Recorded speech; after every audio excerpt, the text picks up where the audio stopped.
The temperature drops fast in Sierra Vista after sunset. On May 15, 1998, at 9:47 p.m., it's already fallen to 68 degrees Fahrenheit. A relief after the day's blistering 94 degrees. The town, population 43,888, sits in the high desert of southeastern Arizona, nestled between the Huachuca Mountains to the west and the Mule Mountains to the east. Military town, border town, a place where people know their neighbors, where the Fort Huachuca Army Base pulses with life, where the nightlife district on Fry Boulevard glows neon against the desert darkness. Maria Sanchez, 24, walks out of Mulligan's bar at exactly 9:47 p.m.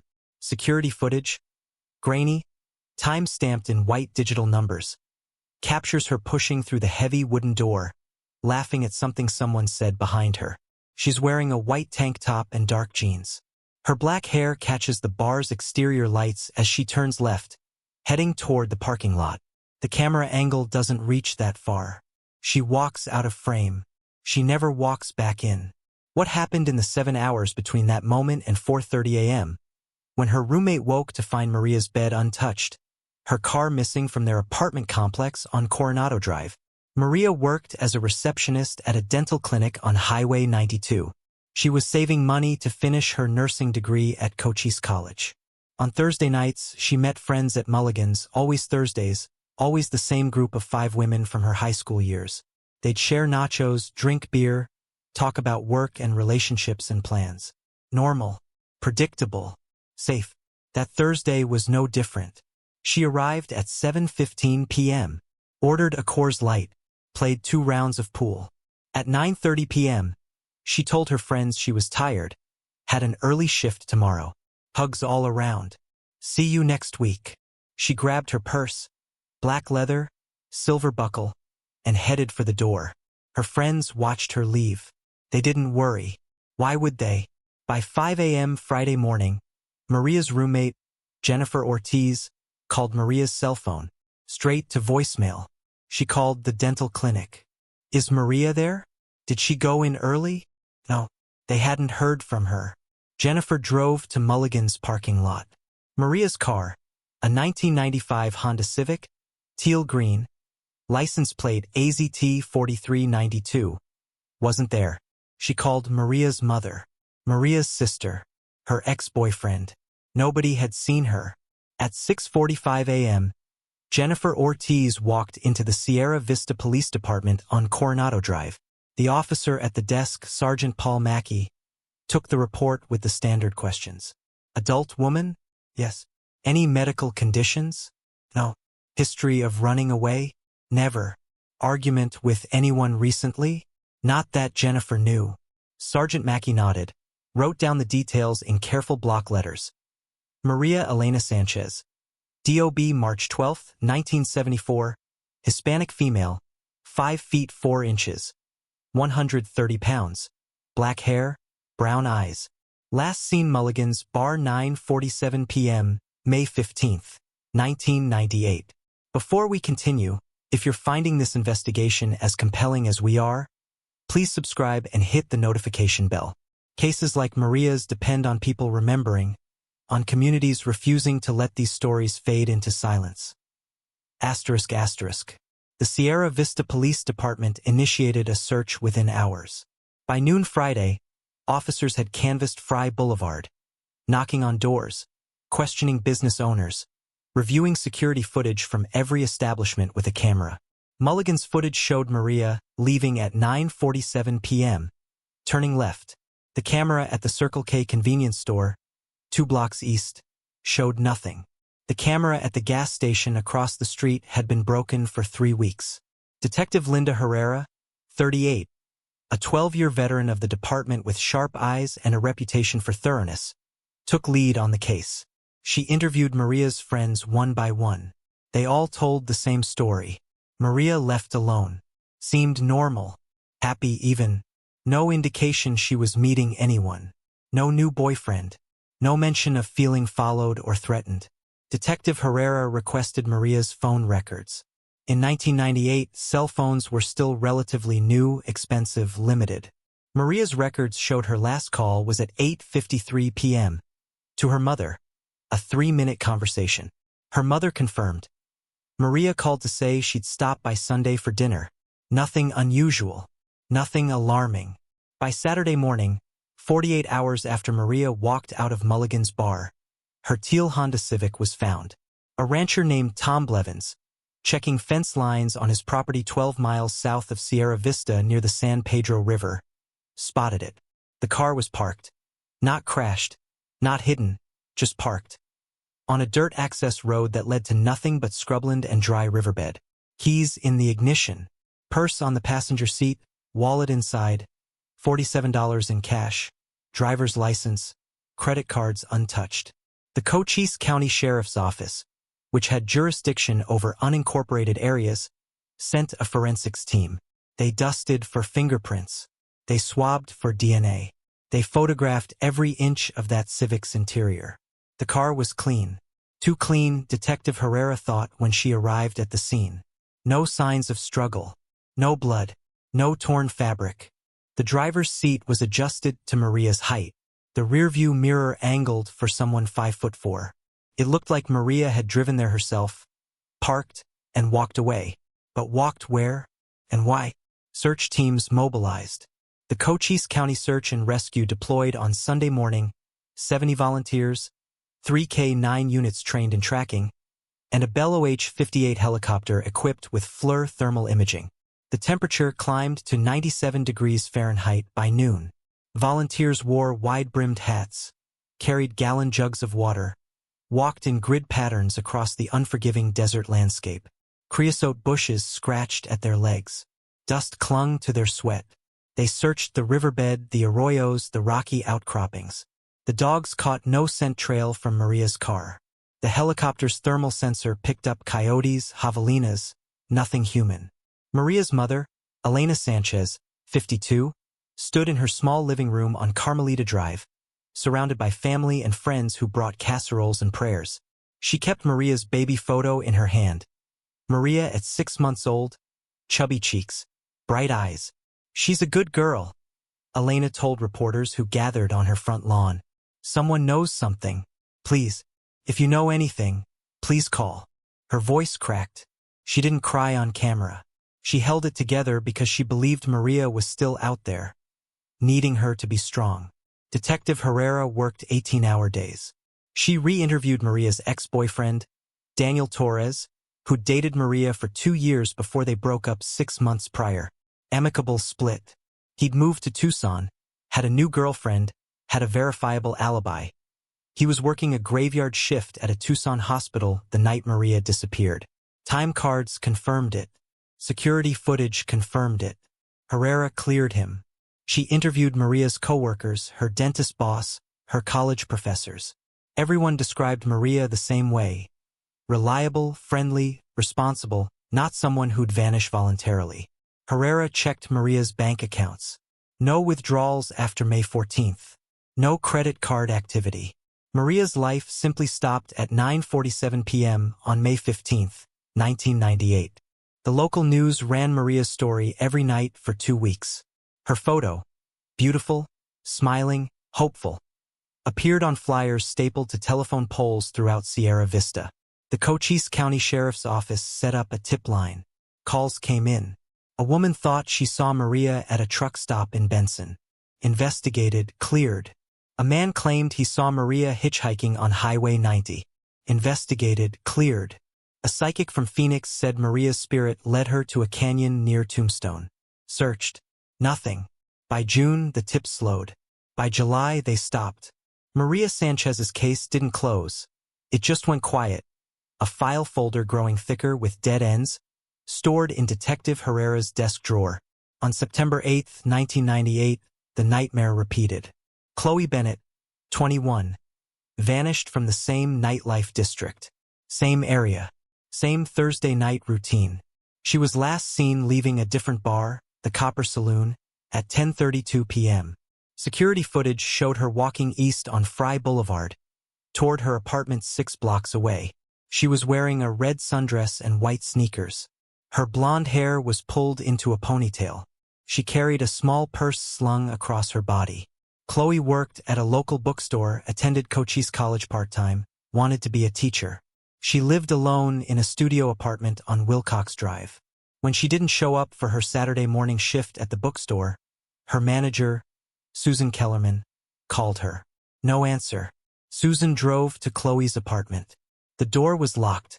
Chloe's car, a white 1992 Toyota Corolla, was parked in its assigned spot. Susan called the police. Detective Herrera responded personally. When she heard the details, young woman, nightlife district, Thursday night, simply gone, her stomach dropped. She obtained a key from the apartment manager. Inside, Chloe's apartment was undisturbed. Bed made, dishes washed. No signs of struggle. No signs of packing. Her toothbrush sat in a cup by the sink. Her work uniform hung in the closet. Herrera immediately requested the security footage from every business on Fry Boulevard. The Copper Saloon's camera showed Chloe leaving at 10:32 p.m. A camera at a liquor store 2 blocks east caught her walking past at 10:36 p.m. After that, nothing. Chloe Bennett walked into the darkness and disappeared. Search teams deployed again. This time, the fear was palpable. One missing woman could be a runaway, a personal crisis, a tragic accident.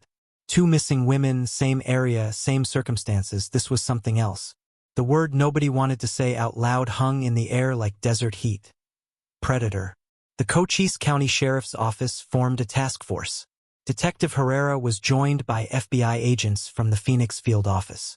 They set up a command center in the conference room at the sheriff's office. Maps covered the walls, red pins marking where Maria's car was found, where Chloe was last seen. They analyzed patterns, timelines, geographical profiling. 6 weeks after Chloe vanished on October 22, 1998, a geology student from the University of Arizona, conducting field research in a remote section of the Sonoran Desert 40 miles southeast of Sierra Vista, stumbled upon remains. The area was desolate. Creosote, mesquite, beryl cactus, and nothing else for miles. The student, Marcus Chun, was collecting rock samples when he noticed something that didn't belong. Fabric, faded but distinctly red, partially buried in sandy soil. He approached carefully. Then he saw bones. Chun called 911 from his truck's CB radio. Within 2 hours, the site swarmed with law enforcement. Crime scene tape fluttered in the wind. Forensic anthropologist Dr. Sarah Whitman from the University of Arizona arrived by helicopter. She worked slowly, methodically, brushing sand away with tools that looked like paintbrushes, documenting every inch with photographs. The remains were skeletal, scattered by scavengers and weather. Dr. Whitman recovered a skull, ribs, long bones, pelvic fragments. She also found scraps of red fabric, a dress, white rubber soles, sneakers, a small metal zipper purse. Dental records confirmed what everyone feared: Chloe Bennett. Dr. Whitman's preliminary examination revealed trauma to the skull, blunt force, paramotum, meaning at or around the time of death. Fractures to the left ulna and radius, defensive wounds, classic pattern of someone raising their arm to block a blow. Chloe had fought back. The cause of death couldn't be definitively determined from skeletal remains alone, but the trauma patterns suggested homicide. Dr. Whitman collected soil samples from beneath the remains, scraped trace evidence from bone surfaces, sealed everything in evidence bags labeled with alphanumeric codes. CB98, Site 001, CB98, Bone 14, CB98, Fabric 03. Detective Herrera stood at the edge of the crime scene, 50 feet back to avoid contamination, and watched the sun set over the desert. The sky turned orange, then purple, then black. She thought about Maria. Was she out here somewhere too? Was the same person responsible? The FBI profiler, Agent Robert Keene, a quiet man with gray hair and 30 years experience, sat down with the task force. He reviewed everything: victimology, timeline, dump site location, method. "You're looking for someone local," he said. "Someone familiar with these desert roads, these remote areas. Someone who blends in." Someone who has access to vehicles, maybe works a job that requires driving. Someone the victims might have trusted enough to get in a car with, or someone who used force quickly and efficiently. Agent Keene paused, looked at the photos of Maria and Chloe pinned to the board. And he's going to do it again. 6 months later, on April 23, 1999, Rebecca Vance disappeared. Rebecca, 26, was a nurse at Sierra Vista Regional Hospital. She worked the evening shift, 3 p.m. to 11 p.m. Thursday, April 22nd, was her night off. She went out with coworkers to the Desert Rose, another bar on Fry Boulevard. They had drinks, played darts, laughed. At 11:18 p.m., Rebecca said she was heading home. She lived in a small house she rented on Willow Street, walking distance from the bar. Security footage showed Rebecca leaving at 11:18 p.m., walking north. She wore blue jeans and a black leather jacket. Her dark brown hair fell to her shoulders. She waved goodbye to someone off camera. Rebecca didn't show up for her Friday shift. Her supervisor called repeatedly. No answer. At 5 p.m. Friday, concerned, the supervisor drove to Rebecca's house. The door was locked. Rebecca's car, a red 1997 Ford Escort, sat in the driveway. The supervisor called the police. By Friday night, the task force knew. 3 women. Same area. Same pattern. The media descended on Sierra Vista like locusts. National news crews, CNN, MSNBC, Dateline, NBC sent producers. Sierra Vista, a quiet military town of 44,000, became synonymous with fear. The task force worked around the clock. They recanvassed every business on Fry Boulevard. They interviewed hundreds of people, bar patrons, bartenders, bouncers, taxi drivers. They set up checkpoints, stopped vehicles, asked questions. They reviewed hours of security footage. They pursued every lead, every tip, every half-remembered detail. On May 9, 1999, 16 days after Rebecca disappeared, a hiker found her body. The location was near the foothills of the Huachuca Mountains, west of Sierra Vista, accessible only by a rugged dirt road that required 4-wheel drive. The body was partially concealed by brush. Decomposition was advanced due to desert heat, but the remains were identifiable. Rebecca was still wearing her black leather jacket. Her jeans were torn. Her shoes were missing. Dr. Whitman conducted the autopsy.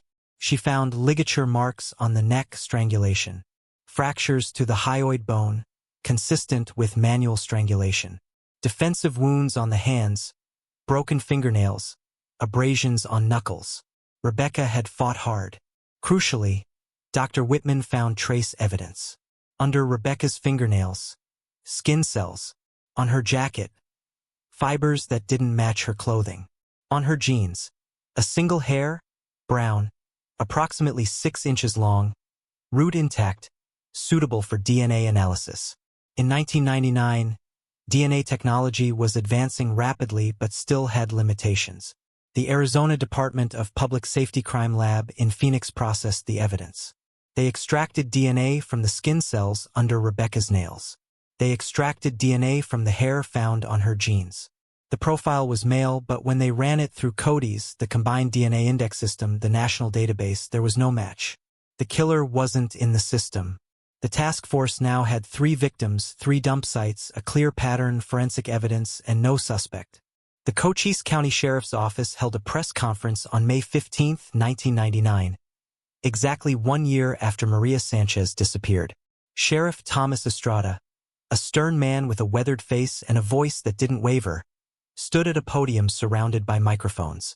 "We are offering a $100,000 reward for information leading to the arrest and conviction of the person responsible for these crimes," he said.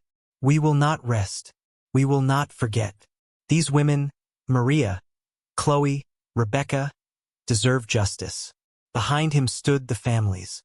Elena Sanchez, Maria's mother, gripping a photo of her daughter. Chloe's parents, Richard and Diane Bennett, holding each other upright. Rebecca's sister, Amanda Vance, her face carved from stone, determined not to break. Tips flooded in. Thousands of calls. The task force investigated each one. They polygraphed dozens of potential suspects. They executed search warrants on homes, vehicles, storage units. They collected DNA samples from men who fit the profile, age 25 to 45, local, history of violence or sexual assault. Every sample was compared to the DNA found on Rebecca. Every sample came back negative. No match. The task force expanded their search. They looked at transients, truck drivers, military personnel stationed at Fort Huachuca who might have rotated out. They cross-referenced similar unsolved cases in Arizona, New Mexico, California. They worked with the FBI's Violent Criminal Apprehension Program, VCAP, searching for patterns across state lines. Nothing connected. By the end of 1999, the investigation consumed over 10,000 man-hours. The task force had interviewed 1,847 people. They had collected and analyzed 342 pieces of physical evidence. They had pursued 2,156 tips. They had cleared 67 potential suspects through alibi verification or DNA exclusion. And they had no arrest. The case files filled an entire storage room. Boxes labeled Sanchez, Bennett, Vance lined metal shelves under fluorescent lights. Detective Herrera kept working, but the leads dried up. The tips stopped. The media moved on to other tragedies. The families held memorial services. Maria's mother placed a white cross on the roadside where her daughter's car was found. Chloe's parents started a scholarship fund in her name. Rebecca's sister became an advocate for victims' rights, speaking at conferences, pushing for legislative change. The cases didn't close. Officially, they remained open investigations, pending new evidence. But in the quiet language of law enforcement, they became what everyone feared: cold cases. In 2000, Detective Linda Herrera sat in her office at the Sierra Vista Police Department, surrounded by file boxes, crime scene photos pinned to corkboards, timelines written in dry erase marker on whiteboards. The fluorescent lights hummed. The air conditioning struggled against the desert heat, 83 degrees Fahrenheit at 9 p.m. in July. She reviewed the forensic evidence again. Everything had been processed, analyzed, documented. The DNA profile from Rebecca's case sat in Cody's, waiting for a match that never came. The skin cells under Rebecca's fingernails held a complete male DNA profile, 3.2 billion base pairs mapped, a genetic fingerprint as unique as a snowflake, but without a suspect to compare it to. It was just data. Herrera had personally interviewed 43 men who lived within a 5-mile radius of Fry Boulevard and fit the basic profile. Age 25 to 50, no solid alibi for the nights in question, access to vehicles, knowledge of remote desert areas. 43 voluntary DNA samples collected via buccal swab, sterile cotton swab rubbed inside the cheek, sealed in a tube sent to the lab. 43 negative results. No match. She reviewed the timeline again, looking for what she might have missed. Maria Sanchez. Last seen May 15, 1998. 9:47 p.m. Mulligan's Bar. Car found 12 miles south, San Pedro River area. Body never recovered. Chloe Bennett. Last seen September 8, 1998. 10:32 p.m. The Copper Saloon. Body found October 22, 1998. 40 miles southeast, Sonoran Desert. Blunt force trauma, defensive wounds. Rebecca Vance. Last seen April 23, 1999. 11:18 p.m. The Desert Rose. Body found May 9, 1999. West of Sierra Vista, Huachuca Mountains foothills. Manual strangulation, defensive wounds. DNA evidence recovered. The pattern was clear. Thursday nights. Nightlife district. Young women alone. But the method varied. Maria's body never found. Chloe killed with blunt force. Rebecca strangled. The dump sites were different, spread across a wide geographic area. No single secondary location. The timeline between disappearances. 4 months between Maria and Chloe. 7 months between Chloe and Rebecca.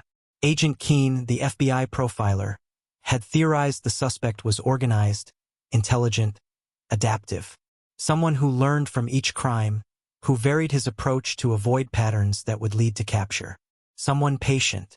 Herrera picked up the phone and called the crime lab in Phoenix. This is Detective Herrera, Sierra Vista PD. I'm calling about case number 99 to 4721, Rebecca Vance. I know we've run the DNA through Cody's multiple times, but I want to confirm it's still active in the system, that it's getting compared against new entries.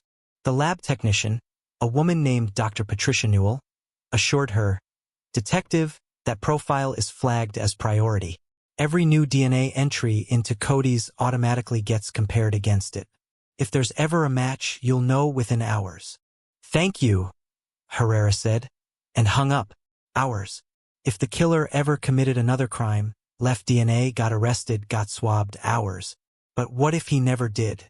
What if he stopped? What if he moved? What if he was dead? In 2001, Herrera retired from the Sierra Vista Police Department after 23 years of service. She was 51 years old, exhausted, and haunted. On her last day, she packed up her desk.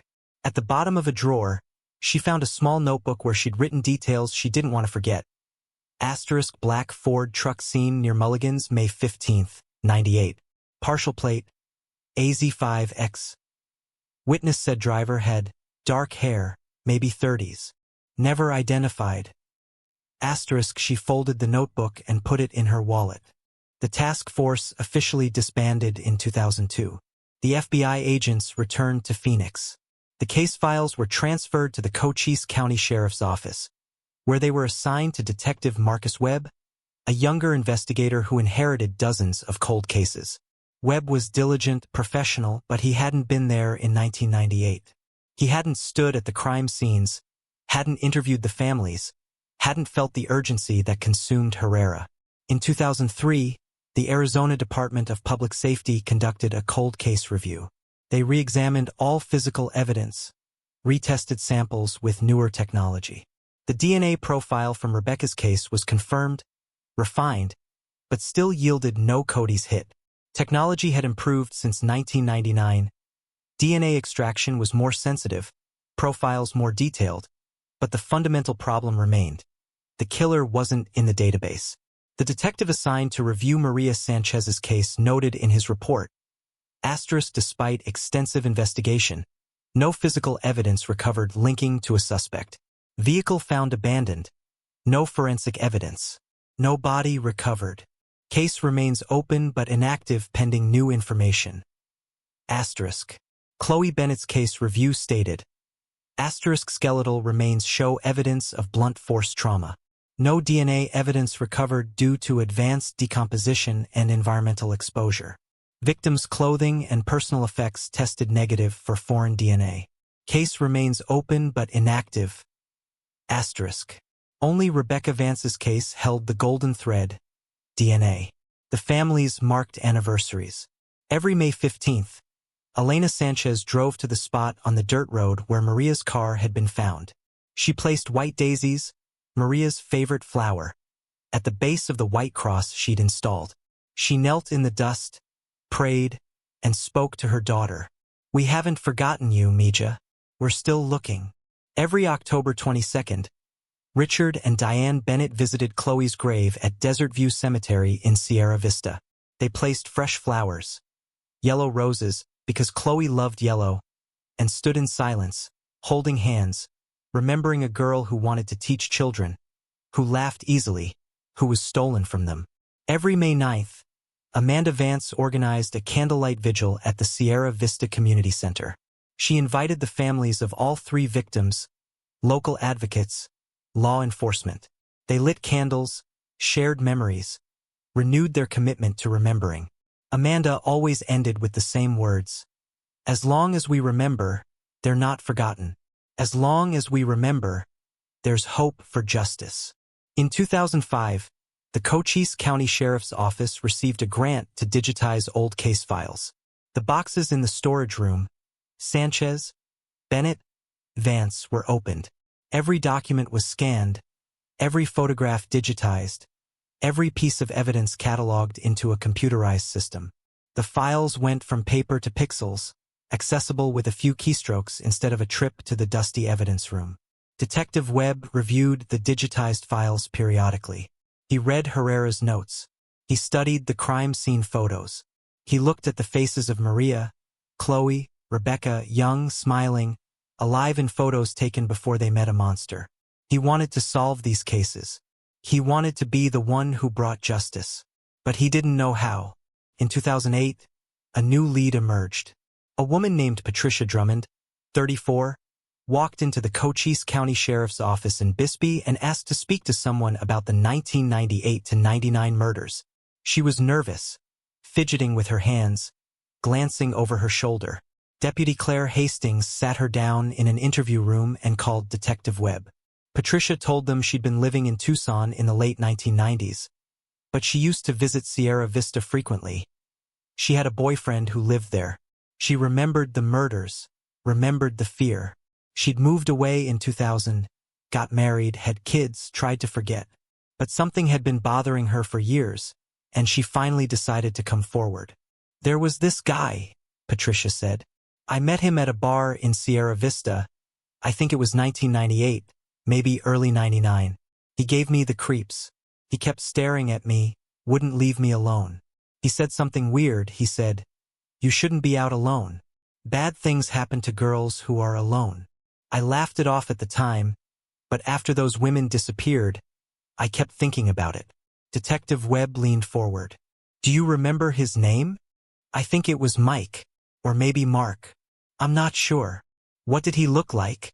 White guy, maybe 30s, dark hair, average height. He had a tattoo on his arm, like a tribal design or something. Do you remember where you met him? Which bar? Patricia frowned, trying to remember. It might have been the Copper Saloon, or maybe the Desert Rose. I'm sorry, it was 10 years ago. Detective Webb showed her a photo lineup. 6 men who'd been interviewed and cleared during the original investigation. Men who fit the general description she'd given. Patricia studied each face carefully. She pointed to one. Maybe him? I'm not sure. It was dark, and I'd been drinking. The man she pointed to was David Kowalski, 42. A mechanic who'd been interviewed in 1999 and voluntarily provided DNA. His sample had been compared to the DNA from Rebecca's case. Negative. No match. He'd been cleared. Webb thanked Patricia for coming forward, took her contact information, and added her statement to the case file. But it led nowhere. A vague memory, a common description, a cleared suspect. The case remained cold. In 2010, something changed. A woman named Emily Torres, 28, was jogging in Veterans Memorial Park in Sierra Vista. A public park with walking trails, playground equipment, picnic areas. It was 6:30 a.m. on a Saturday in March, cool and clear, perfect running weather. Emily was a regular at the park, ran 5 miles every weekend. She was on a shaded trail near the east side of the park when a man stepped out from behind a restroom building. He was white, mid-30s, wearing a baseball cap pulled low. He grabbed her arm. Emily screamed, twisted away, started running. The man chased her for about 50 feet, then stopped and ran the other direction, disappearing into a neighborhood that bordered the park. Emily called 911. Sierra Vista police responded within minutes. They searched the area, found no one. They interviewed Emily, who was shaken but uninjured. She described her attacker, white male, 30s, approximately 5 feet 10 inches, medium build, dark hair visible under a blue baseball cap, wearing jeans and a dark jacket. She hadn't seen his face clearly. He'd approached from behind, and when she twisted away, he'd ducked his head. The investigating officer, Officer Daniel Reyes, took photos of the scene. He noticed scuff marks in the dirt near where Emily said the man had grabbed her. He also noticed something else.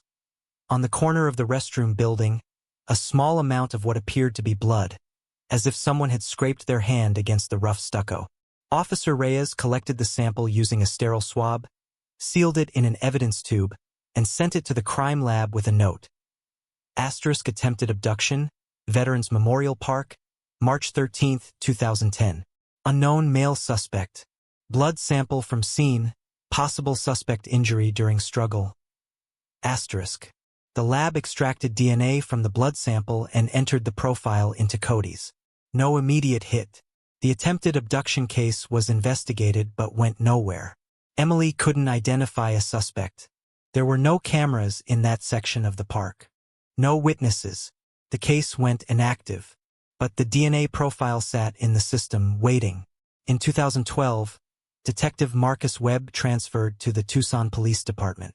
The Sierra Vista cold cases were reassigned to Detective Angela Morrison, a 15-year veteran with a background in forensic science. Morrison was methodical, detail-oriented, and determined. She reviewed every cold case in her new caseload. When she reached the Sanchez/Bennett/Vance files, she spent 3 days reading every document, studying every photo, understanding the history. She called Dr. Newell at the crime lab in Phoenix. "I'm reviewing the Rebecca Vance case from 1999. I see we have a DNA profile in Cody's. Has there ever been any hit?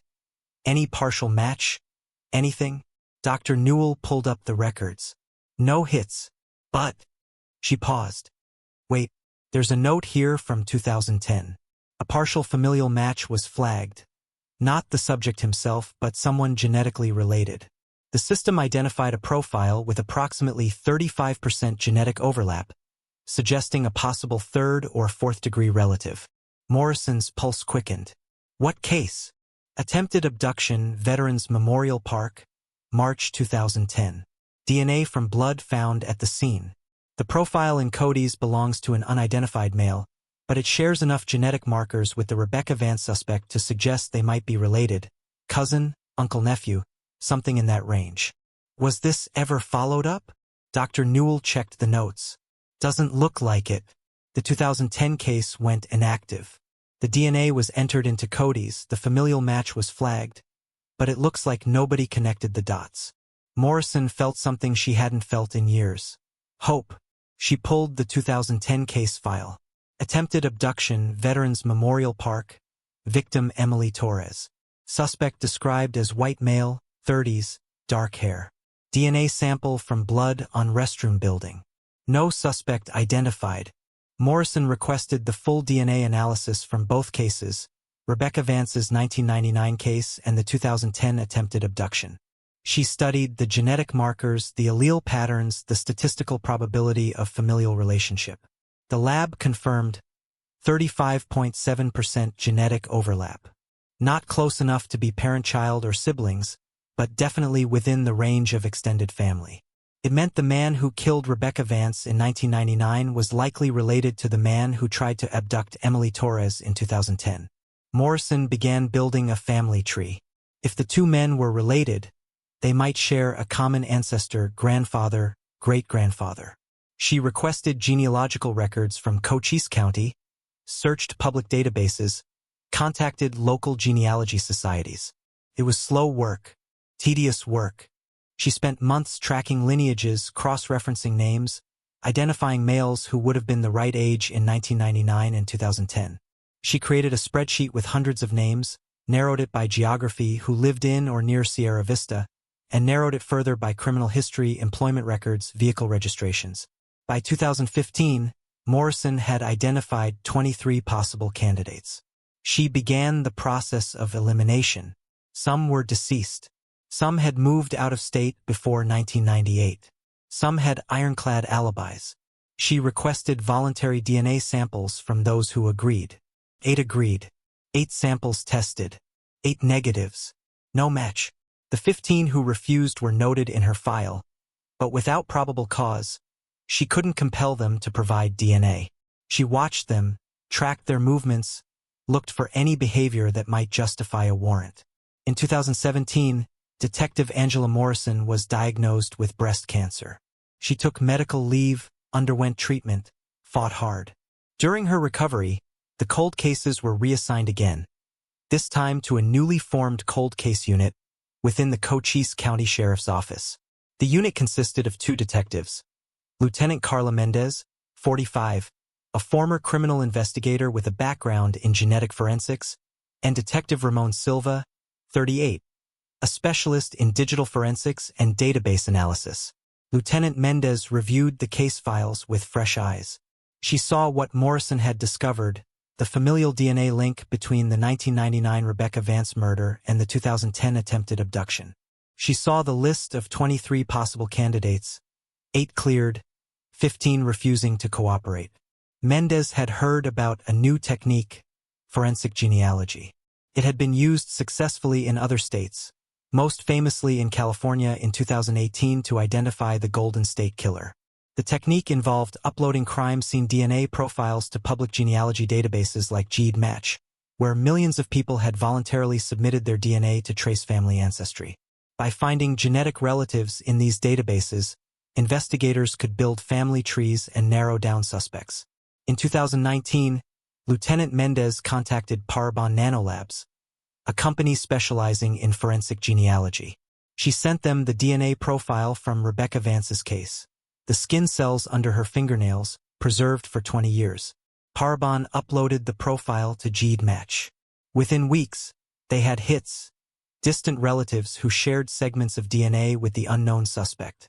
The genealogists at Parabon began constructing a family tree, working backward from these distant cousins, identifying common ancestors, then working forward through generations, following bloodlines, identifying descendants. It took 8 months of meticulous work. But in July 2020, Parabon delivered a report to Lieutenant Mendez. The DNA from Rebecca Vance's 1999 murder likely belonged to a man descended from a couple named William and Edith Ross, who lived in Cochise County in the early 1900s. Parabon had traced the lineage down through 6 generations and identified 3 living male descendants who fit the age and geographic profile. One of those men was Jeremy Michael Ross, 47, a construction worker living in Sierra Vista. Lieutenant Mendez pulled Jeremy Ross's records. Born February 3, 1973, in Bisbee, Arizona. Raised in Sierra Vista. Graduated from Buena High School in 1991. Worked various construction jobs throughout his adult life, framing, roofing, concrete. No college. Never married. No children. Lived in a small house on Bella Vista Drive, 2 miles from Fry Boulevard. Ross had no serious criminal record. A DUI in 1995. A domestic disturbance call in 2001. Girlfriend at the time said he'd pushed her during an argument, but she declined to press charges. A speeding ticket in 2008. Nothing that would have required a DNA sample. Mendez requested Ross's DMV photo. The man staring back at her from the screen had dark hair graying at the temples, a weathered face, flat eyes, average height, medium build. He looked like 1,000 other men in Sierra Vista, unremarkable, invisible. But his DNA said otherwise. Mendez and Silva conducted surveillance on Ross for 3 weeks.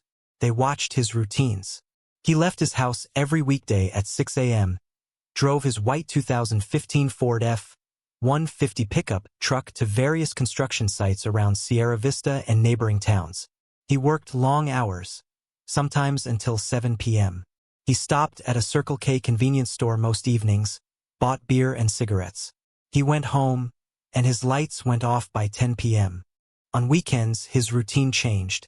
Saturday mornings, he drove to Home Depot, bought supplies, worked on projects around his house. Saturday nights, he sometimes went to bars on Fry Boulevard, the same district where Maria, Chloe, and Rebecca had disappeared.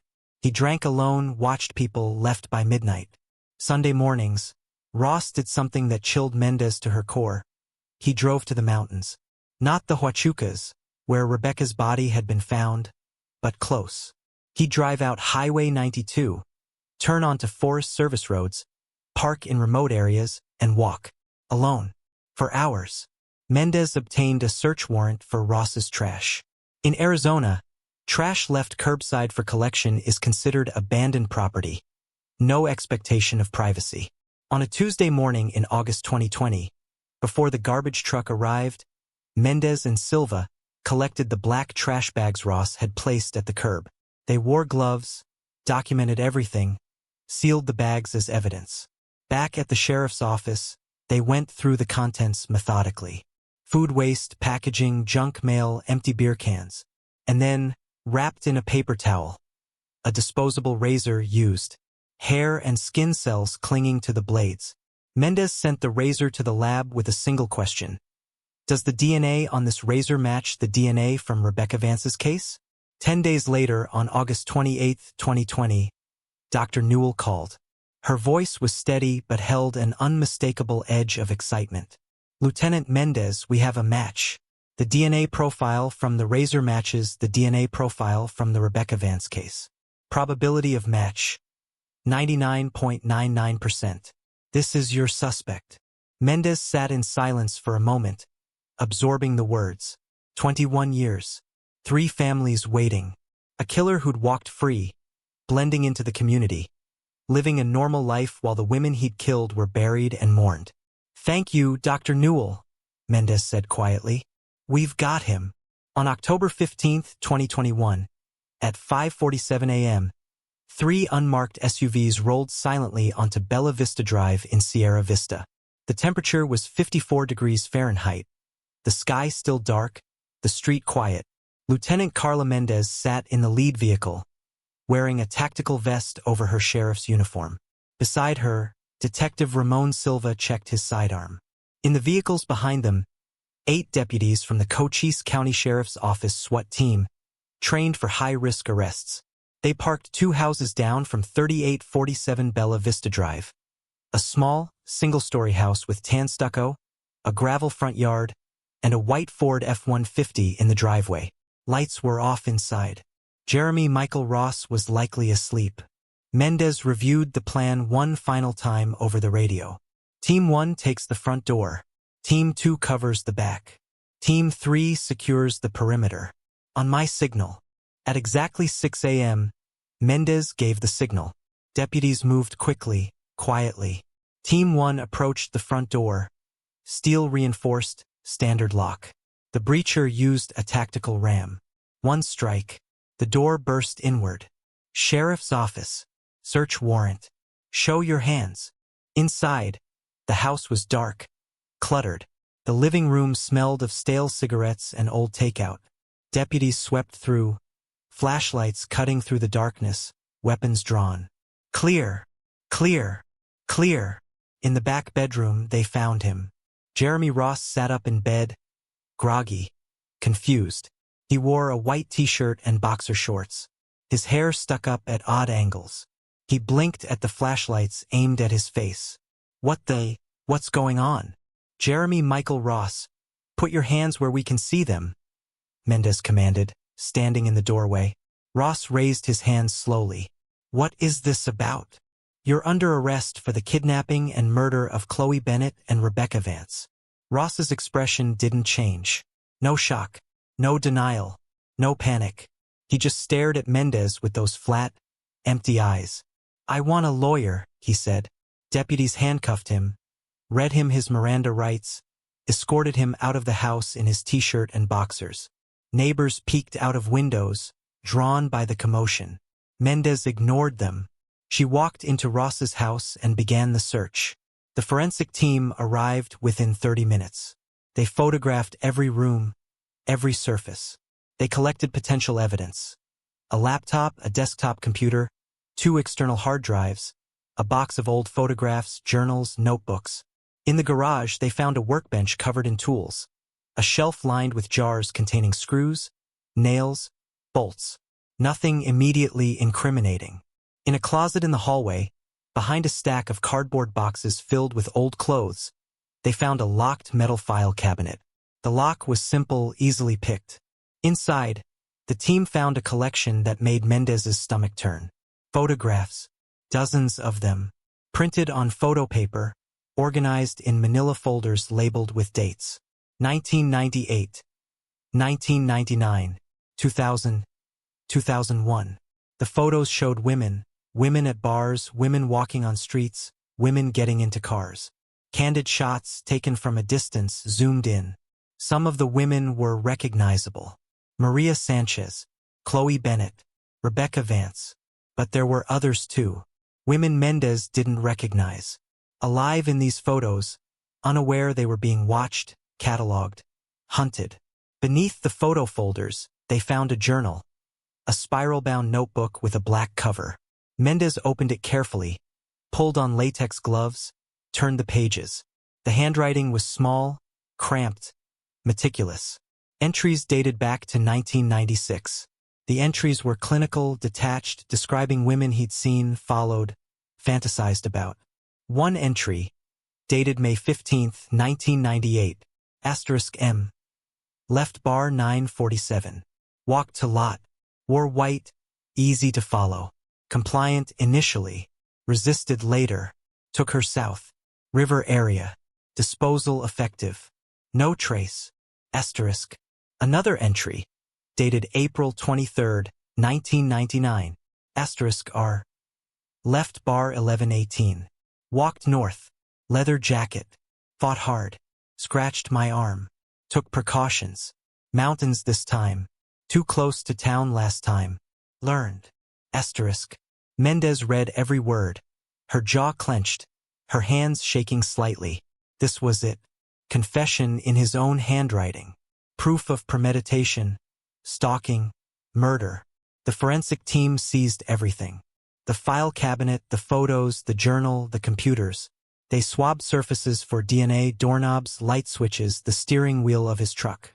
They processed the truck itself, vacuuming the interior for hair and fibers, swabbing for blood using luminol spray that glowed fluorescent under UV light. Jeremy Ross was transported to the Cochise County Jail in Bisbee, 25 miles southeast of Sierra Vista. He was booked, fingerprinted, photographed. He remained silent, speaking only to request his attorney.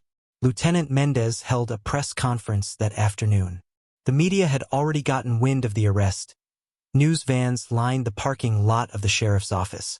Reporters shouted questions. Cameras clicked and flashed.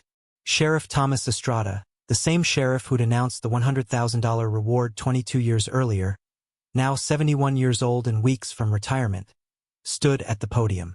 This morning, we arrested Jeremy Michael Ross, age 48, of Sierra Vista, in connection with the murders of Chloe Bennett and Rebecca Vance. We have DNA evidence, physical evidence, and documented evidence linking Mr. Ross to these crimes. This investigation has spanned more than 2 decades. I want to thank the dedicated law enforcement officers, forensic scientists, and family members who never stopped seeking justice. A reporter shouted, "What about Maria Sanchez? Has he been charged in her case?" Sheriff Estrada's face tightened. At this time, Mr. Ross has not been charged in connection with Maria Sanchez's disappearance. However, the investigation is ongoing. We have evidence suggesting his involvement, but without remains and without direct forensic evidence, the district attorney has determined we do not yet have sufficient grounds for charges in that case. Elena Sanchez watched the press conference from her living room on Carmelita Drive. She was 73 years old now, frail, her hair white, her hands knotted with arthritis. She held Maria's baby photo, the same photo she'd held in 1998, and wept. An arrest. Finally. But not for Maria. Not yet. Maybe never. The legal process moved slowly. Ross was arraigned on October 18, 2021. He pleaded not guilty. His attorney, a public defender named Gregory Hawkins, argued the DNA evidence was circumstantial. The journal entries were fantasy and not proof of actual crimes. The photographs were not illegal. The Cochise County District Attorney, Margaret Chun, countered with overwhelming evidence. The DNA match was 99.99% certain. The journal entries correlated precisely with the dates and details of the murders. The photographs included Maria, Chloe, and Rebecca victims, not fantasies. The trial was set for June 2022. In the months leading up to trial, more evidence emerged. Digital forensic analysis of Ross's computers revealed internet search history. How long does DNA last in desert? Police investigation techniques. GED match privacy policy. The searches dated back to 2018, right when forensic genealogy cases began making national news. Ross knew technology was catching up. Cell phone records, subpoenaed from Ross's carrier, showed his phone pinging off towers near the locations where Rebecca's body was found in 1999. The technology in 1999 wasn't precise enough to track his movements, but the historical records still existed, and in 2022, they could be analyzed with modern geolocation software. Ross's phone was in the area the night Rebecca disappeared. Witnesses came forward. A woman who'd worked at the Copper Saloon in 1998 remembered Ross. He was a regular, sat at the bar, drank alone, watched people. A bartender from the Desert Rose in 1999 remembered him too. Same behavior, same vibe, something off about him. Emily Torres, the woman who'd survived the 2010 attempted abduction in Veterans Memorial Park, was shown a photo lineup. She pointed to Jeremy Ross. That's him, I'm sure. Those are his eyes. The trial began on June 6, 2022. The courtroom in Bisbee was packed. Family members sat in the front row. Chloe's parents, now elderly and frail. Rebecca's sister Amanda, now 49, her hair streaked with gray. Elena Sanchez, who came every day and sat quietly, hands folded, waiting. The prosecution presented their case methodically. Dr. Newell testified about the DNA evidence, explaining in terms the jury could understand how the genetic profile from Rebecca's fingernails matched the profile from Ross's razor. Probability of match: 1 in 8.7 quadrillion. There is no one else on Earth who could have left that DNA, Dr. Newell said. Lieutenant Mendez testified about the investigation, the forensic genealogy breakthrough, the surveillance, the trash pull, the search warrant. She described finding the photographs, the journal, the documented evidence of stalking and murder. The prosecution entered the journal into evidence. The entries were read aloud. The courtroom fell silent. Jurors stared at Ross, sitting at the defense table in a suit and tie, expressionless. The prosecution called Emily Torres. She described the 2010 attempted abduction, the terror she felt, the man who grabbed her. She pointed at Ross. That's him. The prosecution tied the 2010 case to the 1999 murder through the familial DNA connection, arguing it showed a pattern of predatory behavior spanning decades. The defense argued Ross was being railroaded. They claimed the DNA could have been transferred innocently. Perhaps Rebecca had shaken hands with Ross at some point, and the skin cells under her nails were from that contact, not from a violent struggle. They claimed the journal was creative writing, dark fiction, not confession. They argued the photographs were taken by a lonely man who found comfort in observing people, not evidence of criminal intent. The jury didn't buy it. On June 28, 2022, after 3 weeks of testimony and 14 hours of deliberation, the jury returned. We, the jury, in the matter of the state of Arizona versus Jeremy Michael Ross, find the defendant guilty of kidnapping and murder in the first degree in the death of Chloe Bennett. Chloe's mother, Diane, sobbed. Her husband held her. We, the jury, in the matter of the state of Arizona versus Jeremy Michael Ross, find the defendant guilty of kidnapping and murder in the first degree in the death of Rebecca Vance. Amanda Vance closed her eyes, tears streaming down her face. She whispered, "Thank you." Ross showed no emotion. He sat still, staring straight ahead.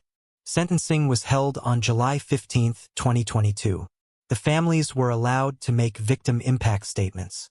Diane Bennett, 74 years old, her voice shaking, read from a piece of paper. Chloe was our daughter. She wanted to be a teacher. She loved children. She loved life. Jeremy Ross took that from her. He took her from us. We have lived 24 years with a hole in our hearts. No sentence will bring her back, but knowing he will never hurt anyone else brings us some peace. Amanda Vance spoke without notes, her voice steady. Rebecca was my sister, my best friend. She was a nurse. She saved lives. She cared for people. Jeremy Ross saw her as prey. He stalked her, killed her, threw her away like garbage. For 23 years we wondered. Now we know. Justice is not closure. Nothing will bring Rebecca back. But justice is something. It's acknowledgement. It's truth. And it's what Rebecca deserves. Elena Sanchez stood. She was small, frail, her voice barely above a whisper. My daughter Maria has never been found. I do not know where she is. I do not know if I will ever be able to bury her, to say goodbye properly. But I know in my heart that Jeremy Ross knows what happened to her. I hope he will tell us. I hope he will give us that mercy. But even if he does not, I hope he spends the rest of his life thinking about the women he destroyed, the families he shattered. I hope he never knows peace. Judge Elizabeth Randall, a stern woman with 30 years on the bench, looked at Jeremy Ross. Mr. Ross, you have been found guilty of 2 counts of kidnapping and murder in the first degree. The evidence presented at trial was overwhelming. You hunted these women. You killed them. You showed no remorse then, and you show no remorse now. You are a danger to society and will remain so for the rest of your natural life. She sentenced him to life in prison without the possibility of parole. 2 consecutive life sentences, 1 for each victim. Ross was led out of the courtroom in handcuffs. He didn't look back. Jeremy Michael Ross is currently incarcerated at the Arizona State Prison Complex in Florence, Arizona. He is 51 years old. He will die in prison. In the 2 years since his conviction, Ross has not spoken publicly about the crimes. He has not confessed to additional details. He has not revealed what happened to Maria Sanchez. The Cochise County Sheriff's Office continues to investigate Maria's case. They believe Ross is responsible. His journal contains the May 15, 1998 entry that matches the details of her disappearance. But without her remains, without forensic evidence directly linking him to her death, charges cannot be filed. The district attorney has said if new evidence emerges, they will pursue charges. Until then, Maria's case remains officially unsolved. Elena Sanchez still drives to the spot where Maria's car was found every May 15th. She still places white daisies at the White Cross. She is 75 years old now.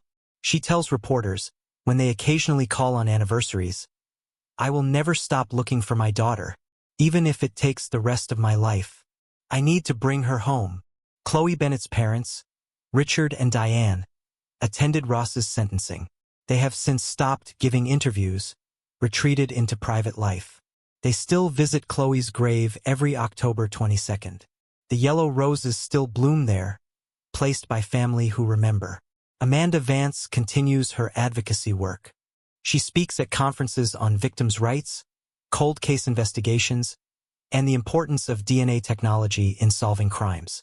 She has become friends with the families of other unsolved cases, offering support, sharing resources. Rebecca's case was solved because of science and persistence, she says. There are thousands of families still waiting. We can't give up on them. Lieutenant Carla Mendez was promoted to captain in 2023.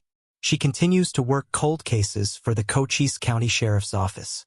She keeps a photo on her desk, Maria, Chloe, and Rebecca, smiling, alive, a composite image created by a victim's advocate to honor their memory.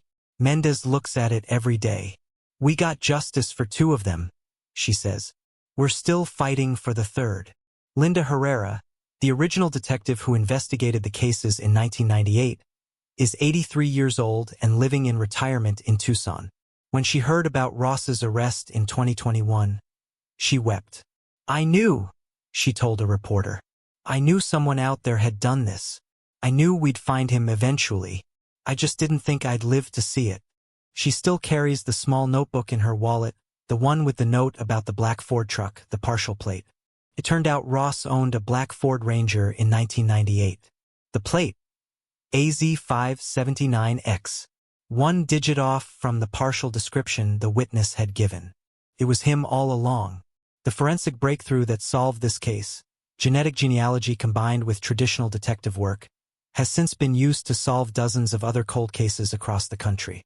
The technique is controversial in some circles, raising privacy concerns about genetic data, but for families like the Bennetts and the Vances, it represents hope.